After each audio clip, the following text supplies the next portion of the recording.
Olá, essa é a aula 11.1. Nós vamos falar de escolha sobre o risco.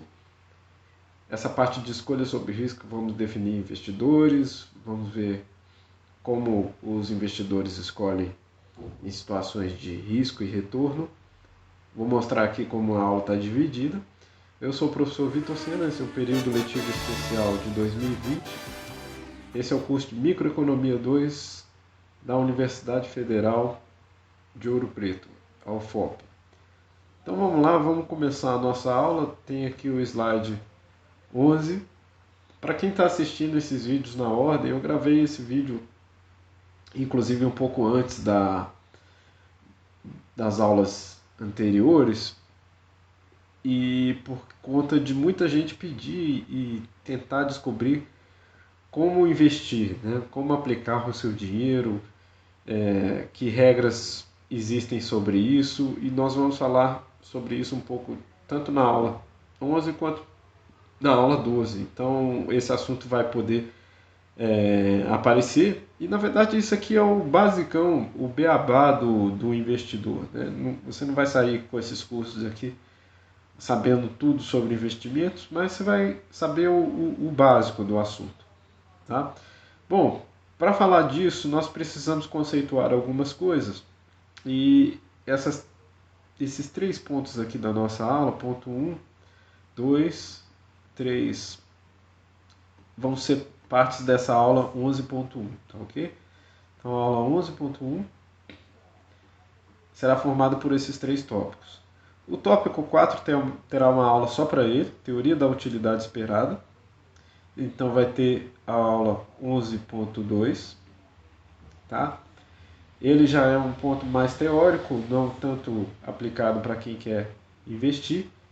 E o ponto 5 será sobre seguros, tá? Mesmo que ele não esteja ligado a investimentos, é interessante ver a aula sobre seguros, porque vai ensinar alguns pontos relacionados a investimento, competição nesse mercado e como isso funciona, e em principal o conceito de prêmio de risco, tá ok? A gente vai ver nessa aula.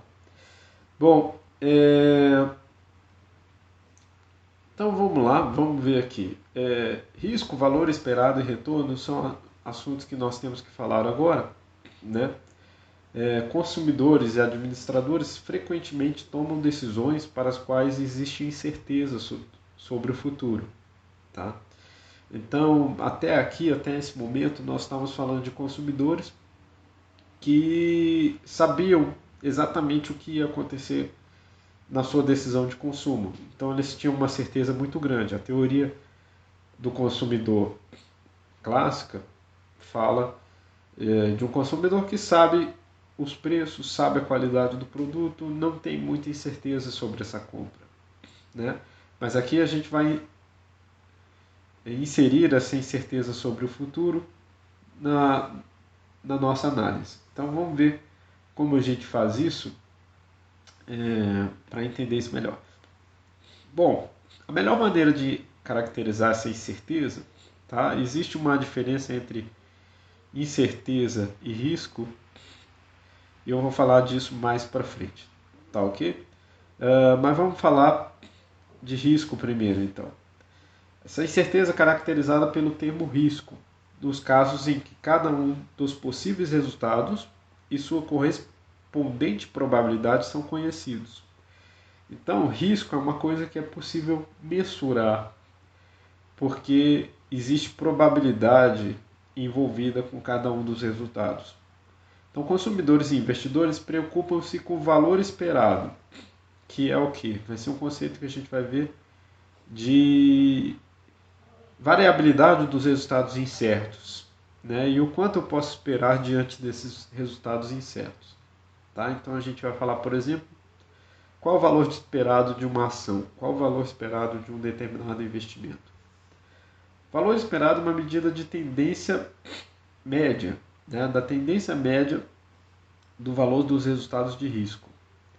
A variabilidade, que a gente está chamando de risco, é quase sempre medida pelo desvio padrão dos resultados, e esse desvio padrão é dado pela raiz quadrada da média ponderada dos quadrados dos desvios. Vai ficar mais claro assim que eu mostrar as contas aqui. Bom, vamos ver o que é valor esperado. É simples.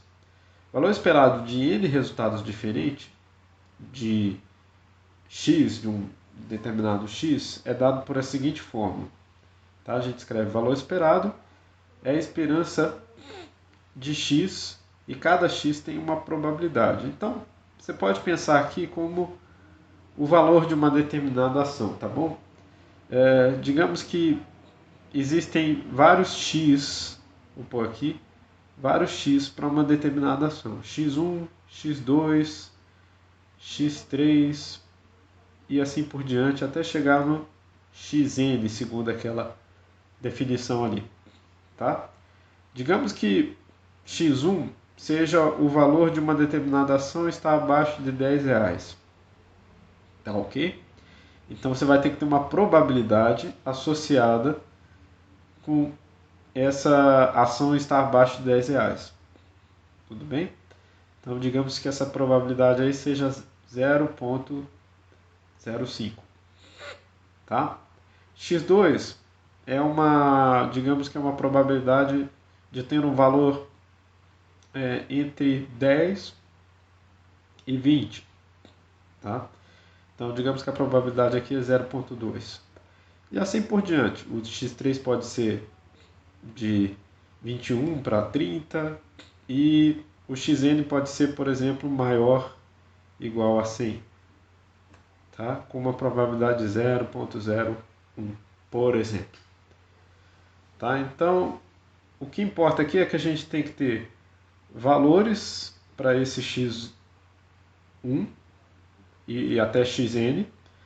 Tá? Nessa conta aqui está mais específico, que esse valor aqui tem que ser o valor exato, tá? Não intervalos de valores tal como eu falei aqui, mas a lógica é a mesma. Tudo bem? E mais ainda, essas probabilidades estão associadas a cada um desses valores que eu mostrei ali, x1, x2, x3 até xn, mas elas precisam somar 1. Tá? Então você tem que falar todos os eventos possíveis para um determinado preço de ação, para uma determinada investimento, para uma determinada ocorrência que está sendo analisada. Tudo bem? Então o somatório de todos esses P's até Pn aqui tem que ser igual a 1. Tá? Então você está pegando todo o espaço amostral, como a gente fala em estatística. Tá? Mas as probabilidades dão 1. O somatório é 100%. Outra forma de ver o valor esperado é como a média ponderada de x. Como colocado acima em destaque, nós temos que será a média de x, só que é uma média ponderada, né? E a ponderação nada mais é do que essa probabilidade de ocorrência do valor x. Tá? Existe uma diferença entre o conceito estatístico de média e esperança, mas não convém no nosso curso entrar em muitos detalhes aqui. Tá? Bom, vamos conceituar então o risco. Né? Tal como eu falei, geralmente é definido como raiz quadrada da variância. Né? Então a variância nada mais é do que o valor daquele x1. Vamos pegar uma ação, por exemplo. Vamos pegar uma ação bem simples. Tá? Uma ação que pode ter um valor igual a 10, igual a 20 e igual a 30. Tá? x1 igual a 10, x2 igual a 20 e x3 igual a 30. Que mais? Vamos pegar também uma probabilidade para essa ação. Vamos falar que essa probabilidade aqui é 0,25, essa probabilidade é 0,5 e a probabilidade de x3 é 0,25 também. Tá ok? Então todas essas probabilidades aqui somam 1. Tá? Então o que nós temos? Nós temos, ao fazer o valor esperado, se você quiser voltar no slide anterior, né? Mas ao fazer o valor esperado daquela ação, nós estaríamos fazendo aqui 0,25 vezes 10, que é 2,5, mais 0,5 vezes 20, que é 10, tudo bem? Então nós temos que somar três valores aqui, mais 0,25 vezes 30, que é 7,5, tudo bem?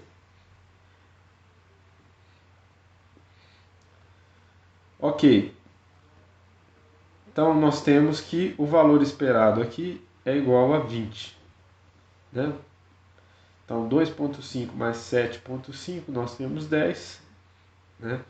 10 mais 10, 20. Então o valor esperado dessa ação é 20.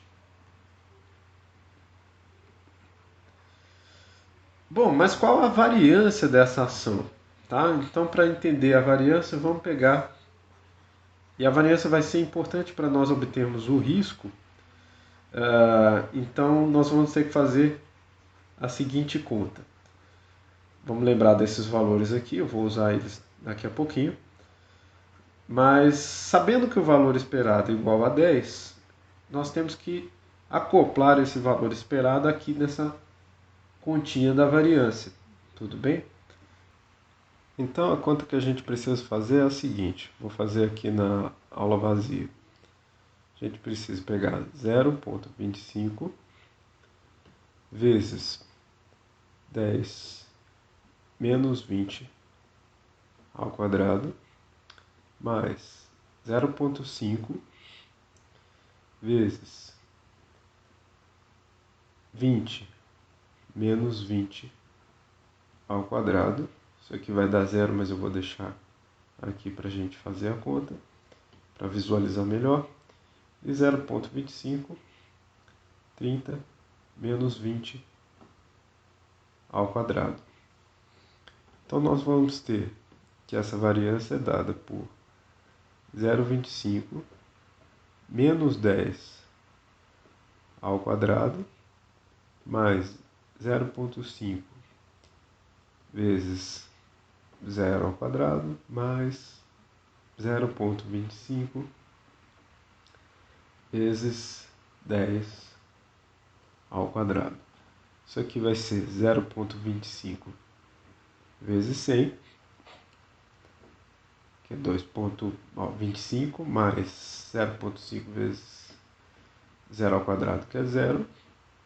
A gente vai cortar essa parte, 0,25 vezes 100. E nós temos que é 25 mais 0, mais 25, ou seja, nós temos que a variância dessa ação,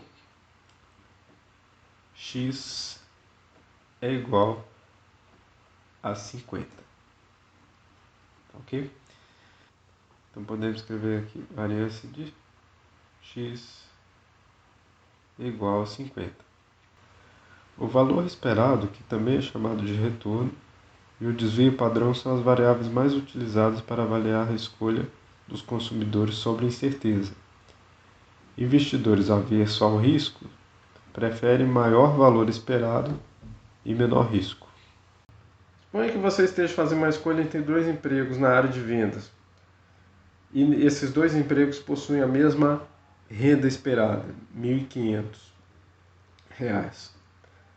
Ambos são temporários e de meio período, só para deixar as coisas iguais, tá ok? O primeiro baseia-se totalmente em comissões, ou seja, sua renda dependerá do quanto você conseguirá vender. O outro é um emprego assalariado, onde existe uma pequena chance da empresa fechar e você receber apenas 510 de compensação laboral, mas você perde o emprego, né? Então só recebe 510 caso essa firma feche. Então um é salariado, o outro com participação nas vendas, tá? Esse exemplo é do nosso livro Pindke e Rubberfeld, ok? Então esquematizado aqui nessa tabela as duas ofertas de emprego, tá? O emprego 1 né, você pode ter uma renda de 2.000, né, com 50% de chance, então aqui está a probabilidade dessa renda, mas também 50% de chance de ter uma renda de 1.000, depende da variação aí das vendas, tá?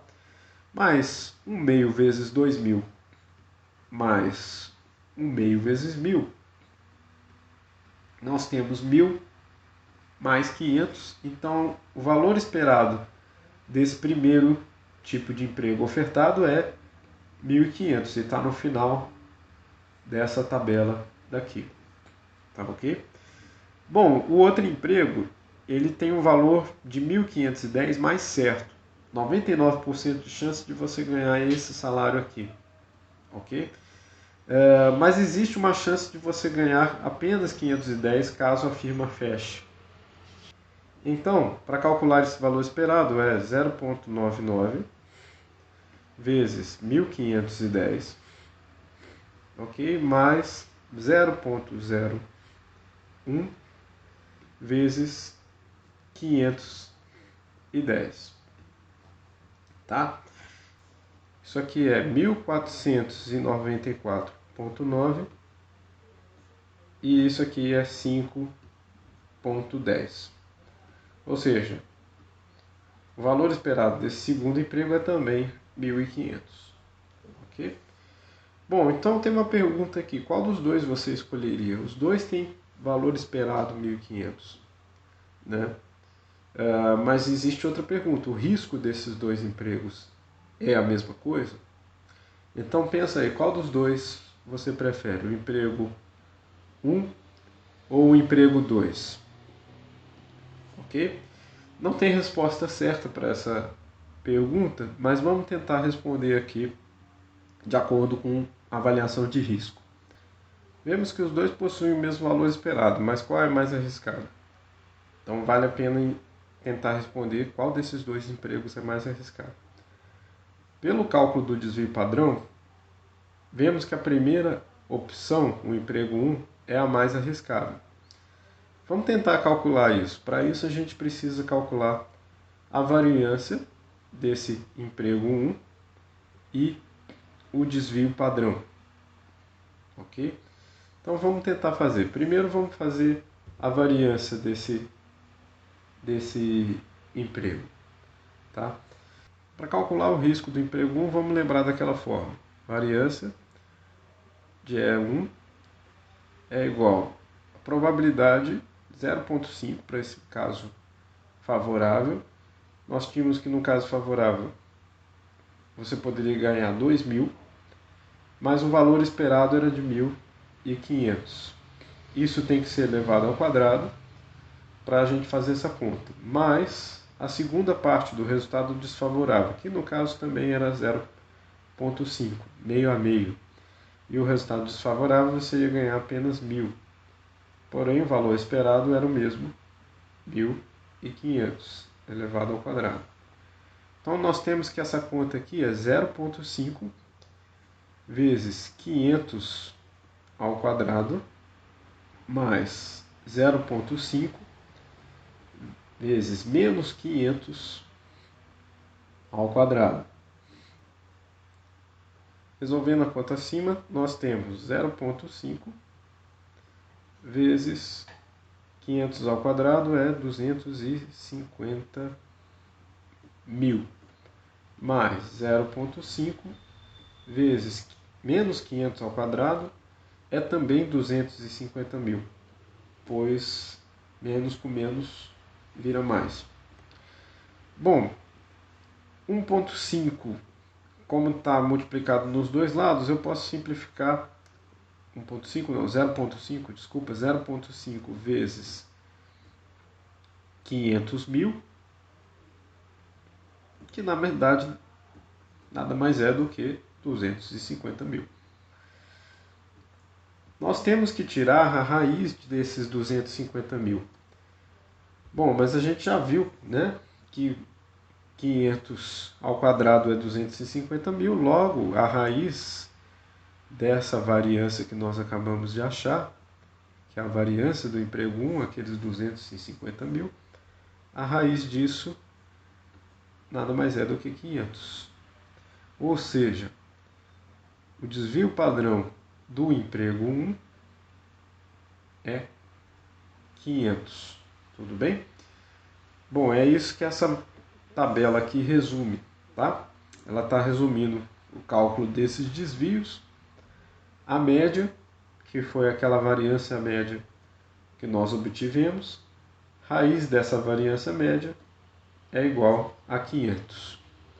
Tá? Vamos fazer a conta para o emprego 2 e vamos descobrir se o desvio padrão é de fato menor. Para o emprego 2, a gente tem que fazer a mesma coisa. Porém, os valores das probabilidades e os valores do resultado bom e ruim são diferentes. Então, a variância do emprego 2, a gente tinha que pegar a melhor situação, que era manter o emprego. Isso tinha uma probabilidade de 99%. E o salário que se ganhava nessa boa situação era 1.510. Né? O valor médio era o mesmo, 1.500. Então a gente pega 1.510 menos 1.500 elevado ao quadrado. Vamos somar isso com a segunda parte. A segunda parte era a parte desfavorável, 0,01 vezes. O que ele perdia? Na verdade, ele ganhava apenas 510. Opa, ficou muito feio esse 5. Ganhava apenas 510 caso a empresa fechasse. Situação desfavorável. Menos esses 1.500 de valor esperado, tudo isso aqui elevado ao quadrado. Bom, nós temos como fica essa variância. Vamos calcular ali. Nós temos 0,99, 10 é a diferença aqui, elevado ao quadrado, mais 0,01, e aqui nós temos 990, é isso? Isso, 990 ao quadrado. Tudo bem? Bom, continuando, né? O que nós vamos ter? Nós vamos ter 0,99 vezes 100, tá? Mais essa parte aqui dá 0,01 vezes 900, opa, desculpa, 980.100, ok? Então o que nós temos aqui? 99 mais isso aqui multiplicado por 0,01 é 9.801. Então nós temos aqui 9.900, para a qual a gente tem que tirar a raiz. Então variância de E2 igual a 9.900. Para achar o desvio padrão, a gente tem que tirar a raiz dessa variância de E2 que nós achamos. Vai ser a raiz de 9.900, que no caso é 99,50. Ok? Olha só, deixa eu marcar aqui com outra cor. 99,50 é muito menor do que os 500 que nós achamos lá. Então, o desvio padrão desse emprego 2 é muito menor do que o desvio padrão do outro emprego. Então, note que isso aparece aqui nessa tabela. E esse emprego aqui é muito menos arriscado. O emprego 1 é 5 vezes mais arriscado que o emprego 2. Tá? Tem um exercício proposto aqui para você calcular desvio padrão para a seguinte sequência, com valores e probabilidades. Só precisa disso para achar valor esperado e desvio padrão. Bom, vamos terminar aqui essa aula com o seguinte levantamento de tipos de investidores.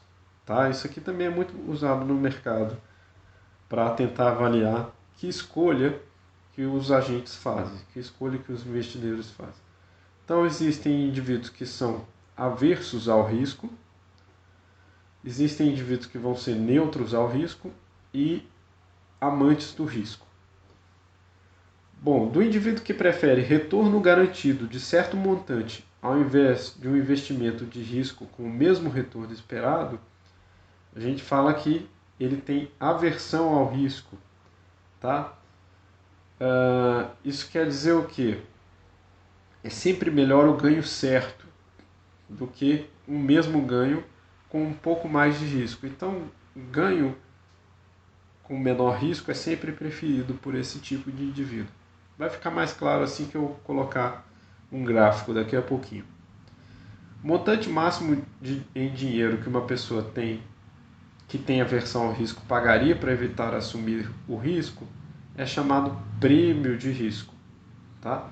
Então, quanto que essa pessoa paga para não passar pelo risco em determinadas situações? A gente vai também definir esse conceito na aula sobre seguros, vai ficar melhor definido, tá?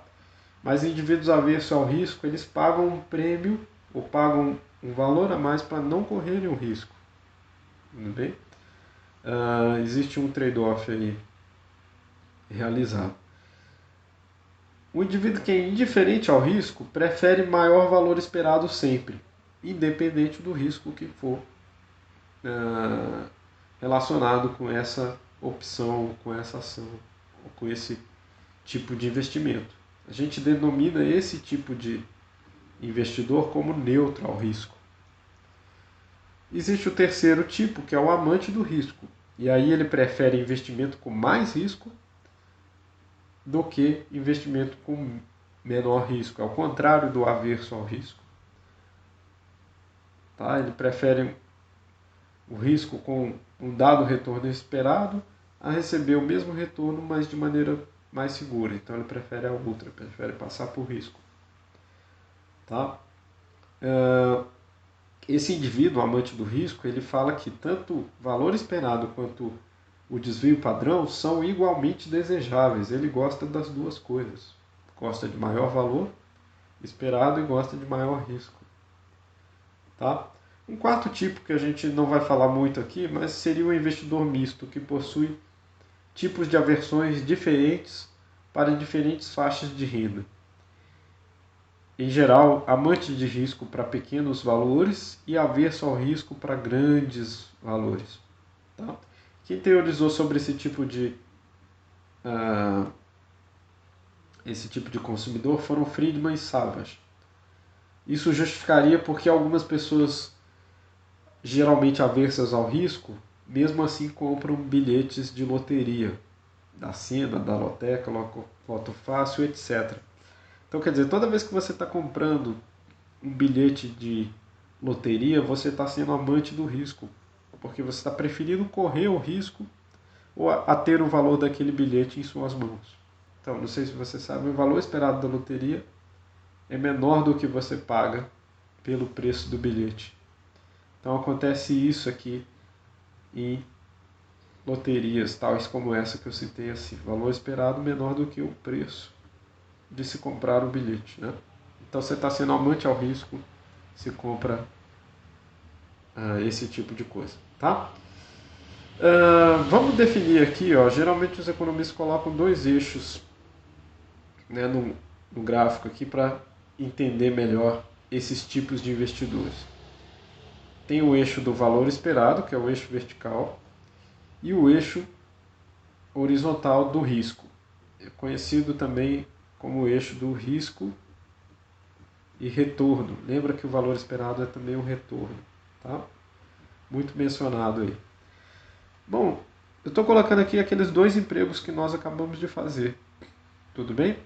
O emprego 1, lembra que ele era mais arriscado e ele tinha um desvio padrão de 500, tá? O emprego 2 era menos arriscado, eu vou arredondar aqui, ele tinha o desvio padrão de 100. Os dois pagavam 1.500 da renda, ok? Os dois tinham um valor esperado de 1.500, ou seja, pelo valor esperado você não consegue decidir entre um e outro. Mas o indivíduo amante do risco, ele tem curvas de preferência dessa maneira aqui. Ele tem, quanto mais retorno e menor risco, mais preferível para esse indivíduo. Tá? Então a utilidade do indivíduo aqui é menor, a utilidade nessa reta que eu estou fazendo, nessa curva que eu estou fazendo agora, é maior. E seria maior ainda se ele tivesse uma outra oportunidade com menor risco ainda. Por exemplo, se ele tivesse a oportunidade de ganhar 2.000 sem passar por nenhum risco, né, de nunca ser demitido, ele preferiria esse caso. Então a gente fala que as curvas de indiferença se elevam para a esquerda e para cima. Então essa curva de indiferença aqui seria mais elevada. O indivíduo neutro ao risco não consegue decidir sobre aqueles dois empregos. Veja só. Novamente, né, falando do emprego 1 que tinha 500 e o emprego 2 que tinha 100, arredondando, mas os dois pagavam a mesma coisa, então para ele tanto faz, porque ele não liga para o risco. Desde que se pague a mesma coisa, né, então em termos de valor esperado ele estava na mesma utilidade. Tá? Apenas o valor monetário oferece a utilidade para esse indivíduo. Porém, o curioso desse tipo de indivíduo neutro ao risco é que qualquer valor esperado maior, mesmo que tenha maior risco, ele vai preferir. Então, por exemplo, pense novamente no emprego que oferece 2.000, mas que seja muito mais arriscado do que esses que nós falamos até agora. Então, seja um desvio padrão de 600. Mesmo sendo um desvio padrão de 600, ele vai preferir esse emprego 3, tá? O hipotético emprego 3 que nós estamos inserindo. E olha só, se você respondeu que preferiria o emprego 1, naquela pergunta que eu fiz aos slides anteriores, talvez você seja um indivíduo amante do risco. Porque no caso do amante do risco, o indivíduo encara o risco como um bem e não como um mal. Então, as curvas de indiferença dele ficam mais elevadas quanto mais para cima e à direita. Então, nessa curva que eu estou desenhando agora, o indivíduo teria uma utilidade menor, então ele ficaria pior ao pegar um emprego 2, que é mais seguro, mas dá o mesmo valor esperado, mas ficaria mais satisfeito ao pegar um emprego mais arriscado, um emprego 1. Né? Então, para o mesmo valor, ele prefere maior risco. Ok? Então, esses são os tipos de investidores. Na aula que vem eu vou falar de um teorema muito específico da área de escolha sobre risco. E na terceira aula, na aula 11.3, vou falar de seguros, que é bem interessante. Então, até a próxima aula.